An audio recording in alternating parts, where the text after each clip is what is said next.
दोस्तों, यह कहानी एक ऐसी खूबसूरत लड़की की है जो वैलेंटाइन वीक में एक अनजान आदमी के साथ एक लिफ्ट में फंस जाती है। दोनों के बीच नजदीकियां बढ़ने लगती हैं। वह लड़की अपना बॉयफ्रेंड होने के बावजूद भी उस अनजान आदमी के साथ इंटीमेट हो जाती है। इसके बाद उस लड़की को पता चलता है कि ये सब कुछ उस आदमी की सोची समझी साजिश थी जो अपना प्यास बुझाने के लिए इस घिनौने काम को अंजाम देता है। अब क्या ये लड़की यहाँ से जिंदा बच के जा पाएगी या नहीं, देखेंगे हम आज की इस पूरी कहानी में। तो कहानी की शुरुआत होती है जेनिफर नाम की एक मॉडर्न और खूबसूरत लड़की को दिखाते हुए जो देर रात तक अपने ऑफिस में काम कर रही होती है, क्योंकि अगले 3 दिनों के लिए ऑफिस बंद रहने वाला है। वैलेंटाइन वीक शुरू होने वाला है, इसीलिए जेनिफर अपने बॉयफ्रेंड को सरप्राइज देने के लिए फ्लाइट से न्यूयॉर्क जाने वाली है। अब वह अपना काम खत्म करके लिफ्ट की ओर बढ़ने लगती है। दूसरी तरफ हमें जॉन नाम के एक आदमी को दिखाया जाता है। फिर जेनिफर को देखते हैं जो 49वें फ्लोर पर होती है। तभी जॉन भी उस लिफ्ट में आकर ज्वाइन करता है। इस बीच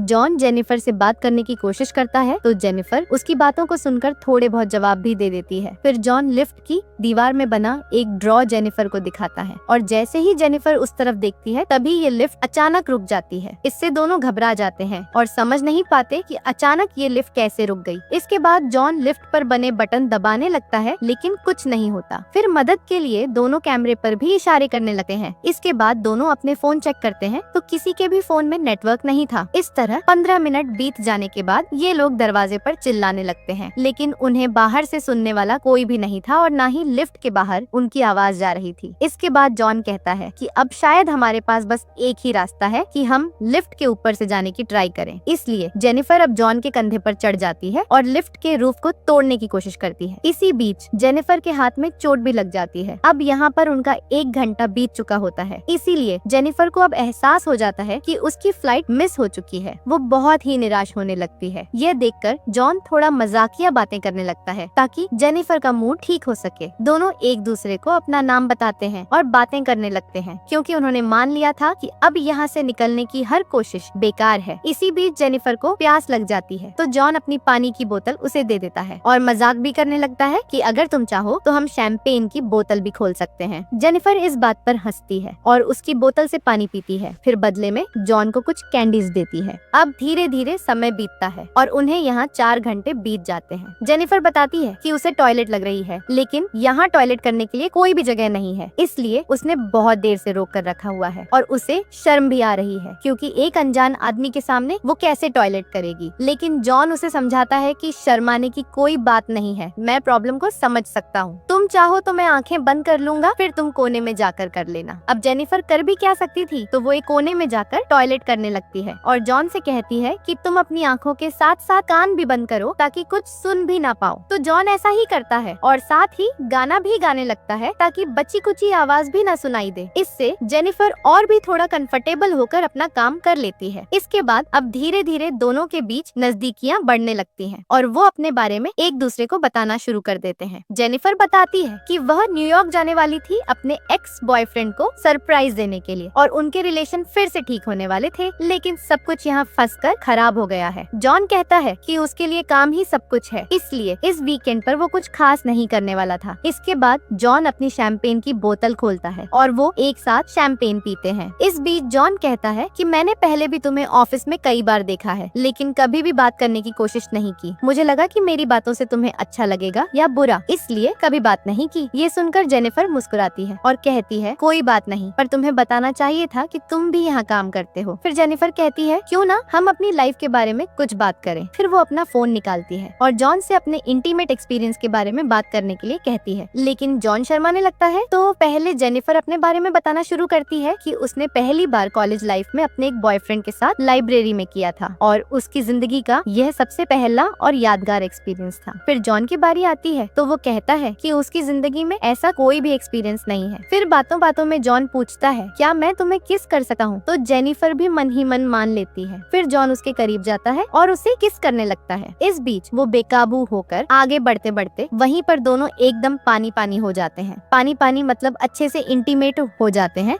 अब यह सब खत्म होने के बाद जॉन कहता है कि वो उससे प्यार करने लगा है, लेकिन इस पर जेनिफर कहती है कि वो अभी भी अपने एक्स बॉयफ्रेंड से ही प्यार करती है और जब वो बाहर निकलेगी तो सीधा उसके पास ही जाएगी और उन दोनों के बीच में वापस सब कुछ नॉर्मल हो जाएगा। लेकिन जॉन कहता है कि वो उसके साथ ये रिलेशन आगे बढ़ाना चाहता है, पर जेनिफर ये नहीं चाहती और कहती है कि हमारे बीच में जो कुछ भी हुआ वो बस कैजुअल था और तुम्हें भी इस बात को मान लेना चाहिए। ये सुनकर जॉन थोड़ा सैड हो जाता है और कहता है कि मैं तुमसे बहुत प्यार करता हूँ और तुम्हारे साथ हमेशा ईमानदार रहूंगा, लेकिन मैंने तुमसे बहुत कुछ छुपाया है। तुम्हें ये सब जानकर बहुत अजीब लगेगा कि मैं यहाँ पर नया नहीं हूँ, बल्कि बहुत समय से यहाँ पर काम कर रहा हूँ। दरअसल जॉन इस बिल्डिंग का सिक्योरिटी गार्ड है। वो बहुत समय से जेनिफर से प्यार करता था, लेकिन आज तक वो उसे बोल नहीं पाया क्योंकि उसे पता था कि जेनिफर कभी भी एक सिक्योरिटी गार्ड को डेट नहीं करेगी, इसलिए उसने यह सब कुछ प्लान करके रखा था। दोनों का यहाँ एक साथ लिफ्ट में फंसना कोई एक्सीडेंट नहीं था, बल्कि शुरू से लेकर सब कुछ जॉन की ही प्लानिंग का हिस्सा था ताकि वो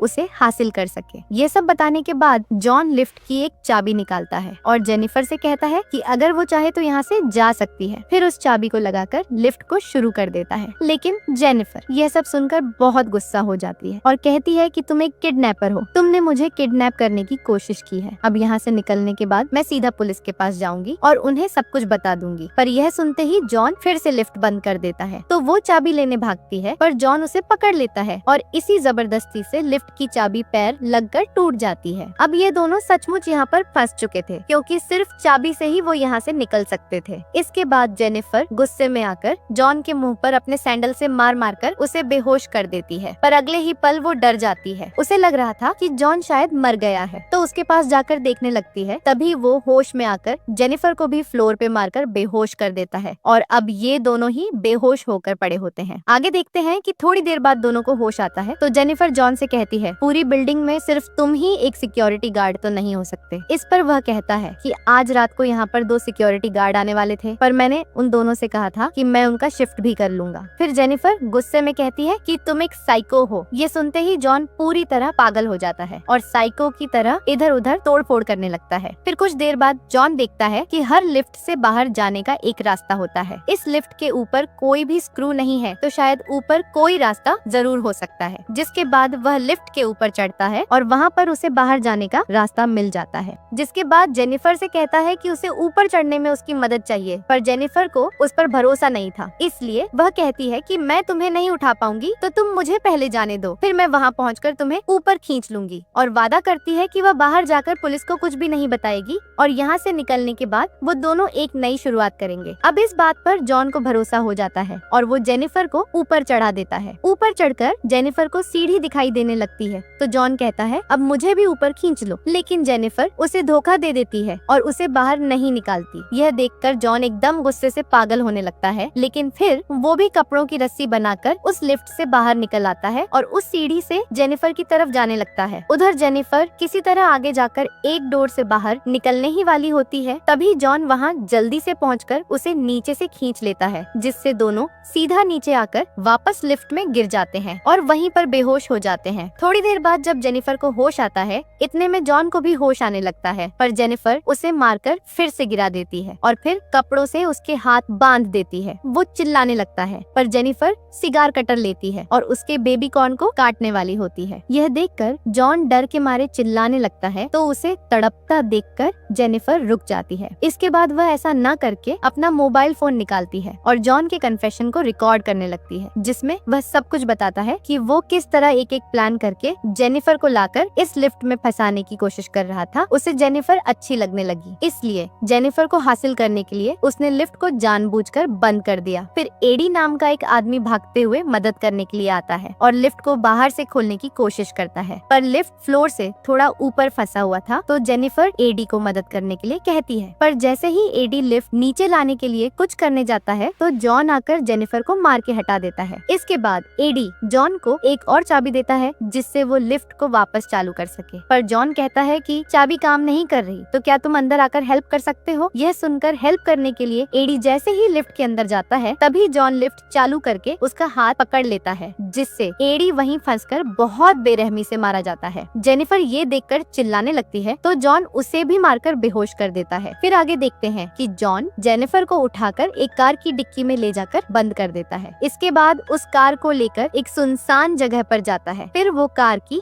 डिक्की खोलता है जहाँ पर जेनिफर मरने का नाटक कर रही होती है, पर जैसे ही जॉन घूमता है तभी वह बाहर आकर उस पर हमला कर देती है और फिर जल्दी से कार लेकर वहाँ से भागने लगती है। लेकिन कुछ दूर जाकर कार रोक लेती है और फिर तेजी से आकर कार से जॉन को ठोक देती है, जिससे वहीं पर जॉन का काम तमाम हो जाता है। और इसी के साथ यह शानदार मूवी यहीं पर खत्म हो जाती है।